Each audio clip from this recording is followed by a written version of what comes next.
തദ്ദേശ തെരഞ്ഞെടുപ്പിന് ഇനി അധിക ദിവസങ്ങളില്ല. മുന്നണികളും സ്ഥാനാർത്ഥികളും ഒക്കെ തന്നെ പ്രചരണവുമായി സജീവമായി രംഗത്തുണ്ട്.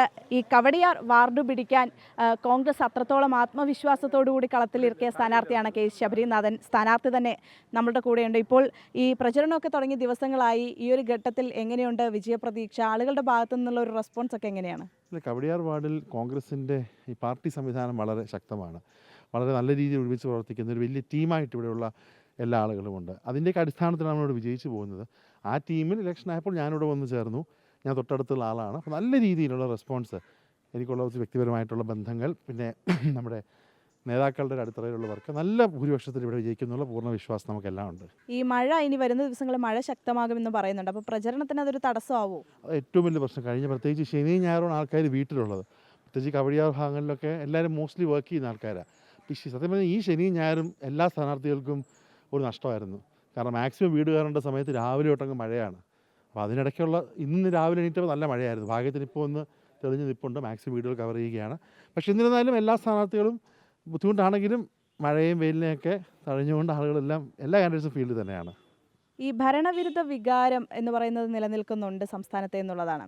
അപ്പോൾ ഈ ആളുകളുമായിട്ടുള്ളൊരു സംസാരിച്ചപ്പോൾ അത് ആളുകൾക്കും അത്തരത്തിൽ തന്നെയാണ് ഒരു ചിന്തയുള്ളത് എന്ന് തോന്നിയോ? തീർച്ചയായിട്ടും ഈ സർക്കാർ മാറണം. അതോടൊപ്പം ഈ 40-45 വർഷമായിട്ട് നമ്മളെ ഭരിച്ച് ഈ നഗരത്തെ പിന്നോട്ട് കൊണ്ടുവന്ന് ഈ കോർപ്പറേഷൻ മാറണം എന്നുള്ള ആഗ്രഹം, എനിക്ക് തോന്നുന്നു കേരളത്തിൽ LDF സർക്കാരുള്ളത് ഭരണവിരുദ്ധ വികാരത്തെക്കാൾ കൂടുതൽ ഭരണവിരുദ്ധ വികാരം ഇവിടെ കോർപ്പറേഷനെതിരെയുണ്ട്. 40-45 വർഷമായില്ലേ, ഒന്നും ചെയ്യുന്നില്ല. അപ്പോൾ അതിനെതിരെയുള്ള ഒരു വലിയ വികാരം. പിന്നെ ശബരിമല അടക്കമുള്ള വിഷയങ്ങൾ.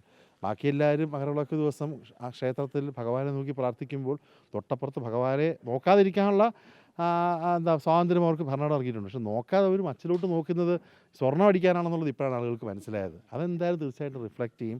എല്ലാ ആളുകളും, അത് ഹിന്ദുവോ ക്രിസ്ത്യാനിയോ മുസ്ലിമോ എന്നുള്ളതല്ല, ഈ വിഷയത്തിൽ ഇടപെട്ടുകൊണ്ട് പറഞ്ഞില്ലേ എവിടെയും വന്ന് കക്കാമെന്നുള്ള ഇതിനെതിരെ നിലപാട് സാധാരണക്കാരായിട്ടുള്ള മലയാളികൾ, മതനിരപേക്ഷരായിട്ടുള്ള മലയാളികൾ ആ ഒരു നിലപാടും കൂടി എടുക്കും. പിന്നെ BJPയുടെ മോഡലുകൾ, അവർ ഭരിച്ച 12 മുനിസിപ്പാലിറ്റി ആവട്ടെ, പാലക്കാടാവട്ടെ, ഏറ്റവും മോശപ്പെട്ട മുനിസിപ്പാലിറ്റികളാണ്.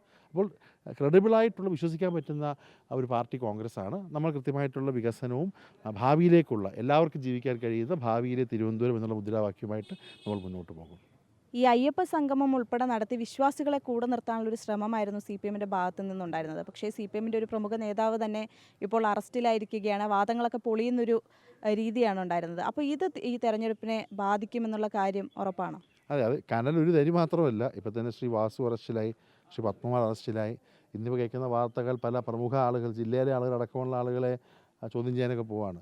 അപ്പോൾ അത് ഞാൻ പറഞ്ഞില്ലേ, ഇത് സർക്കാരിൻ്റെ പൊതുമുതൽ, നാട്ടുകാരുടെ പൊതുമുതൽ, മതനിരപേക്ഷ കേരളത്തിൻ്റെ ഒരു ചിഹ്നമാണ് ശബരിമല. അവിടെ ഹിന്ദുവിനും പോവാം, മുസ്ലിമിനും പോവാം, ക്രിസ്ത്യാനിക്കും പോവാം, ആർക്കും പോവാം. ആ ശബരിമലയുടെ പറഞ്ഞില്ലേ നിന്ന് അനീതി കാണിക്കുന്ന ആളുകളോട് ദൈവങ്ങളും പൊറുക്കില്ല, നാട്ടുകാരും പൊറുക്കില്ല, മലയാളികളും പൊറുക്കില്ല. ഈ കോൺഗ്രസിന് വിമതർ ഒരു ഭീഷണിയാകുന്നുണ്ടോ? ഇത്തവണ എനിക്കൊന്ന് ഏറ്റവും കൂടുതൽ വിമതർ CPMനാണ്. ദേശാഭിമാനിയുടെ കൂടെ എഡിറ്റർ അടക്കമുള്ള ആളുകൾ ഉള്ളൂർ മത്സരിക്കുകയാണ്. ഇവിടെ BJP ആയിട്ട് ബന്ധപ്പെട്ട ആൾ മത്സരിക്കുന്നു. ഇവിടെ നിങ്ങൾ ഈ കോൺഗ്രസിനെ കുറ്റം പറഞ്ഞത്, ഇത്തവണ കോൺഗ്രസിൻ്റെ കാര്യമല്ലേ വളരെ സ്മൂത്താണ്. ഇവിടെ ഇത് വിമതർ കൂടുതൽ CPMനും BJPക്കും ഒക്കെയാണ്. നമ്മുടെ കാര്യങ്ങൾ പണ്ടത്തെക്കാളുമൊക്കെ, പണ്ട് സ്ഥാനാർത്ഥികൾ നടക്കുമ്പോൾ പൊട്ടുന്നത് ആറ്റം ബോംബാണെങ്കിൽ ഇപ്പോൾ പൊട്ടിയത് ചെറിയൊരു ഓലപ്പടക്കമാണ്. അതൊക്കെ ഇത് ശരിയാക്കും. ഇന്നോടെ കാര്യങ്ങൾ കൂടുതൽ ക്ലിയർ ആവും. വിമതശല്യം BJPക്കും CPMനുമാണ്.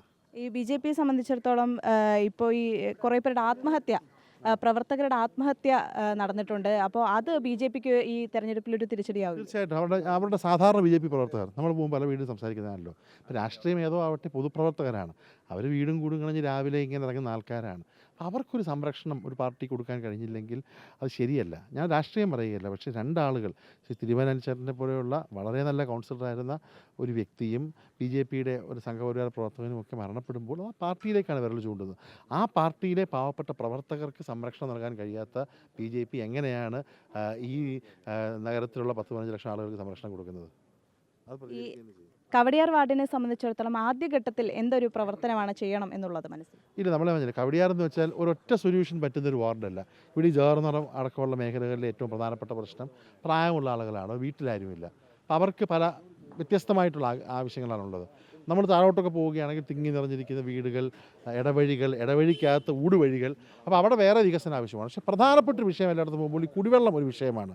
നഗരത്തിൽ ആദ്യം കുടിവെള്ളം വന്ന ഒരു മേഖലയാണ്.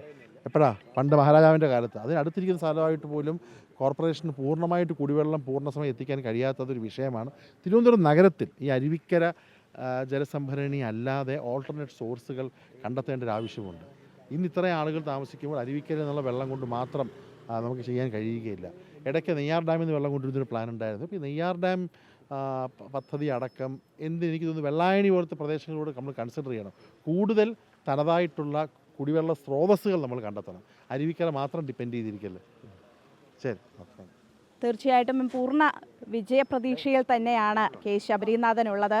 ഏതായാലും പ്രചരണമൊക്കെ തന്നെ അതിൻ്റെ മുറയ്ക്കങ്ങ് നടക്കുകയാണ്. മഴയൊരു വില്ലനാകുമോ എന്ന് മാത്രമാണ് നിലവിലുള്ള സംശയം. ക്യാമറാമാൻ ചന്ദ്രജോസിനൊപ്പം മാധുര രാധാകൃഷ്ണൻ, അമൃത ന്യൂസ്, തിരുവനന്തപുരം.